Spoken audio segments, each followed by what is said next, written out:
Today, we're talking about clinical assessment, interviewing, and diagnosis. And this is where counseling students often start to feel the tension between human connection, systems, insurance, diagnosis, ethics, and uncertainty.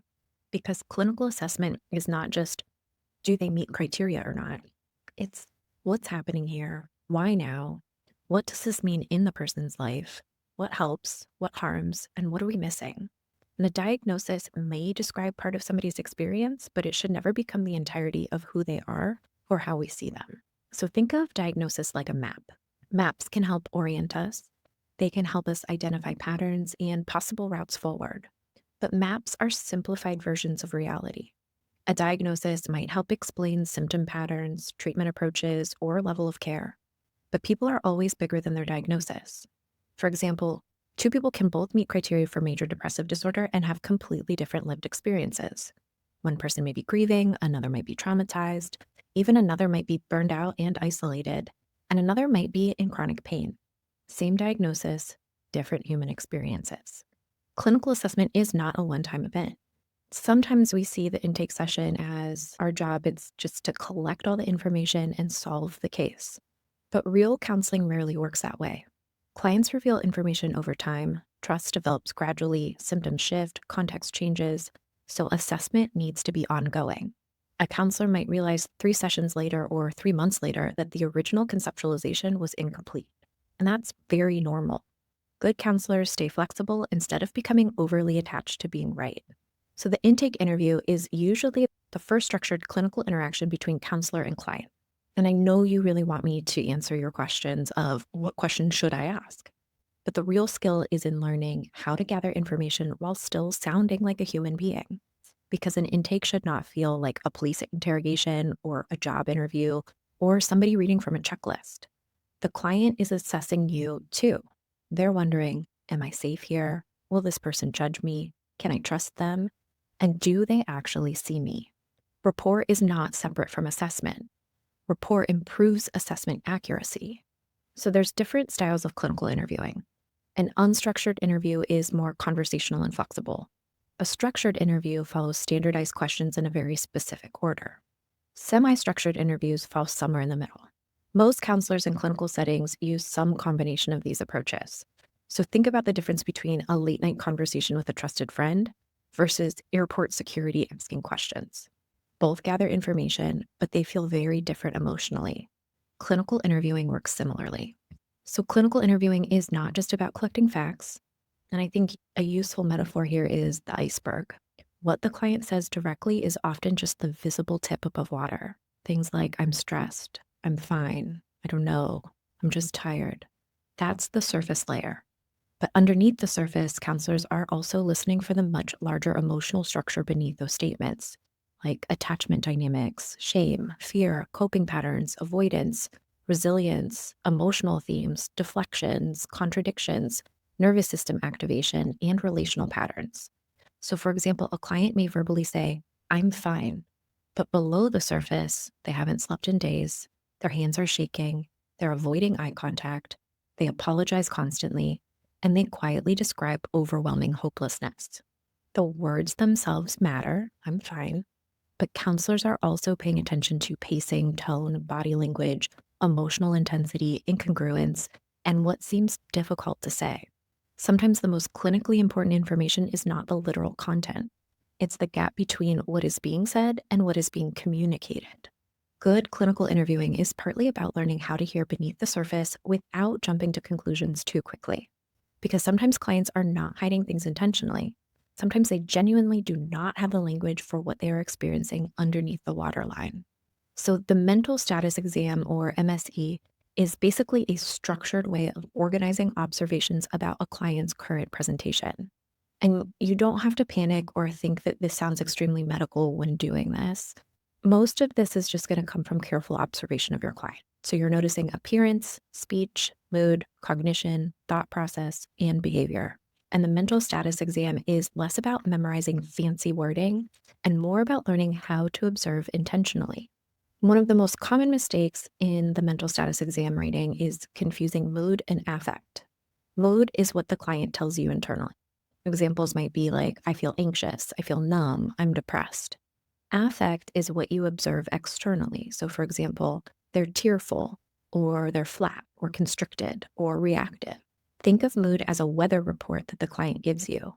Affect is the weather you actually observe outside the window. Sometimes they match, sometimes they don't. And that mismatch can be clinically important. And then moving on to suicide assessment. One of the biggest myths about suicide assessment is that asking about suicide puts the idea into somebody's head. Research does not support that myth. In fact, asking directly and calmly often reduces shame and isolation. Good risk assessment is not dramatic interrogation. It's grounded, direct, and compassionate. Counselors assess thoughts, intent, plan, means, history, impulsivity, and protective factors. And importantly, suicidal ideation exists on a spectrum. There are days I wish I wouldn't wake up. This is very different from I have a plan and intend to act tonight. Assessment requires nuance. Trauma informed assessment changes the entire tone of clinical interviewing. Instead of asking, what's wrong with this person, we begin asking, what experiences shaped this response? That shift matters because trauma affects far more than emotions alone. Trauma can affect memory, concentration, emotional regulation, sleep, relationships, attention, nervous system functioning, and even how somebody responds during an assessment itself. And this is where the concept of the window of tolerance becomes really helpful. The window of tolerance refers to a zone where a person is emotionally regulated enough to think clearly, stay present, process information, and engage effectively. When someone is inside their window, they can usually reflect, communicate, tolerate emotions, and stay connected during conversation. But trauma can narrow that window significantly. When clients move outside of their window of tolerance, they may shift into survival states. For some people, that looks like hyperarousal, like panic, agitation, racing thoughts, hypervigilance, emotional flooding, anger, or impulsivity. And for others, it might look like hypoarousal, which might be shutdown, numbness, dissociation, flat affect, exhaustion, memory gaps, or emotional disconnection. And here's why this matters clinically. A counselor who is not trauma informed may misinterpret those responses. For example, hypervigilance may be interpreted as resistant or dramatic. Dissociation may be interpreted as unmotivated. Flat affect may be interpreted as not engaged. And guardedness may be interpreted as dishonesty, when in reality, the client's nervous system may be simply just trying to survive. Even assessment questions themselves can push clients outside of their window of tolerance. Think about asking a detailed trauma history during an intake with somebody that you just met 15 minutes ago. A client may suddenly become foggy, lose track of thought, shut down, laugh nervously, minimize, or say, I don't know, repeatedly. And that does not necessarily mean that they are withholding information intentionally. It may mean their nervous system is no longer safe enough to feel fully present. Trauma-informed counselors pay attention not just to what information is gathered, but also when, how, and at what emotional cost. Sometimes slowing down the assessment process actually leads to more accurate information over time because clients tend to disclose more authentically when they remain inside a tolerable emotional range. A trauma-informed counselor understands that behavior often makes sense in context. And one of the hardest parts of diagnosis is that many disorders share overlapping symptoms. For example, trauma, ADHD, anxiety, sleep deprivation, and cannabis use can all affect concentration. And that's why counselors use differential diagnosis. We slow down and ask, what else could explain this presentation? And that's where overconfidence becomes dangerous. Early career counselors sometimes feel pressure to diagnose quickly, but ethical counselors tolerate uncertainty when necessary. An assessment should eventually help guide treatment. If assessment never changes what we do clinically, then we have to ask why we collected the information in the first place. Good treatment planning considers symptoms, strengths, barriers, resources, supports, functional impairment, resilience, and client goals. And ideally, treatment planning is collaborative, not here's what's wrong with you, but here's what we're noticing together, and here's where we might begin. That collaborative piece matters because clients are more likely to engage in the treatment plans that they actually feel are relevant to their lived experience. For example, if a client comes in saying, I can't focus and I feel overwhelmed all the time, and that counselor immediately jumps to symptom reduction without understanding trauma, burnout, sleep deprivation, family stress, or environmental instability, the treatment plan may completely miss the actual issue maintaining the distress. Assessment should help create direction. One tool counselors sometimes use to organize clinical thinking is called a SNAP assessment. And SNAP is an acronym. It stands for Strengths, Needs, Abilities, and Preferences. And I like SNAP because it pushes counselors away from purely deficit based thinking. So, again, instead of asking, what symptoms does this person have, we also ask, what resources do they also possess? What helps them function? What matters to them? What environments support them best? So, for example, a SNAP assessment for a client with anxiety might sound something like: client demonstrates strong insight, motivation for treatment, and supportive peer relationships.